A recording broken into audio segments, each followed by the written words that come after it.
Hey everyone, this is Stefan from Lush and Salty Aquariums. I hope we're all doing good today and this week and in life.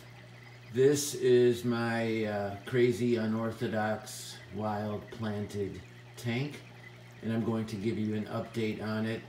But before I even move in closer, I would like to ask, please do not shame me for having too much life in this aquarium. Part of it is not my fault, and I'll explain and tell you what I'm doing about it. But the good news is everybody's happy, or it would appear happy, and I believe that starts with the incredible amount of plant growth I have in this aquarium, both in and out of the tank, starting with these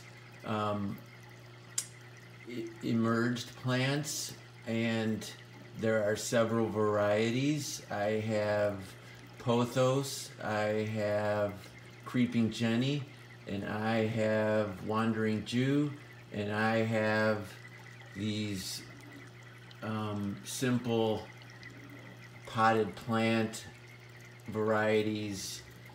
Unfortunately, I do not even know their common name. I did but forgot. I got them at a nursery for a couple bucks in a little pot, and I've attached them to the sides of the aquarium with twisty ties or pieces of driftwood or both.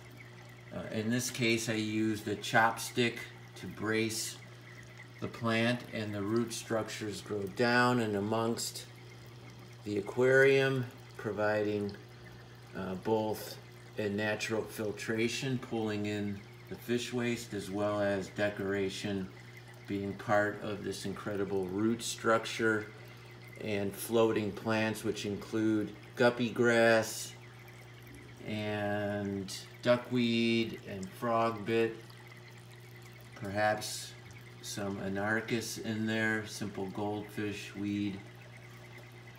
All of that pulls the obvious tonnage of fish waste into the plant's system and helps me operate this tank with so much life.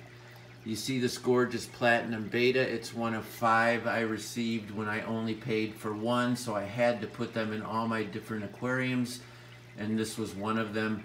He seems to be doing great, and if he's eating any of the guppy fry, that's good, because I have too many.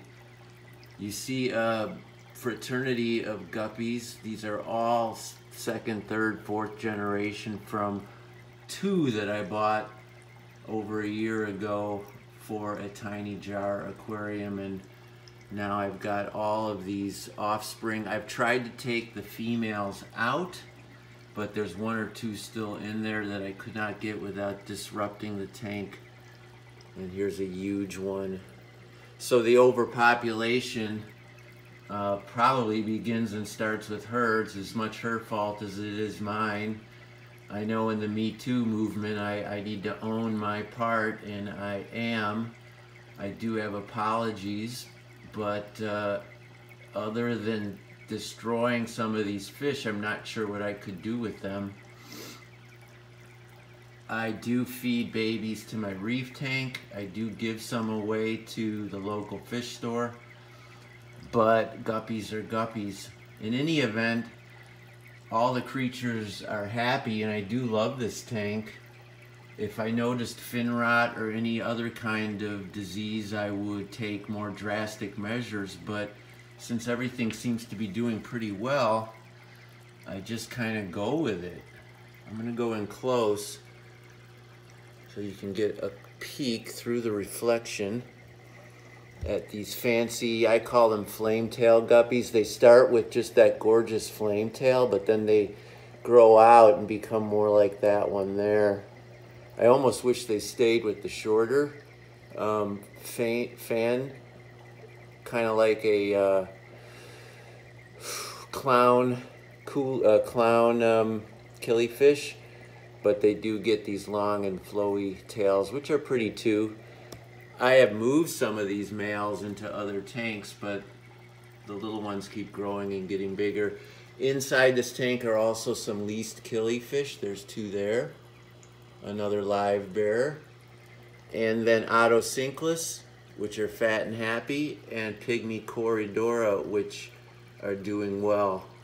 And a ton of snails, as you might imagine. So what do you think? What would you do? What would you do about my situation regarding all this life in a small aquarium? Thank you for watching. Please subscribe and always keep your hands in the tank.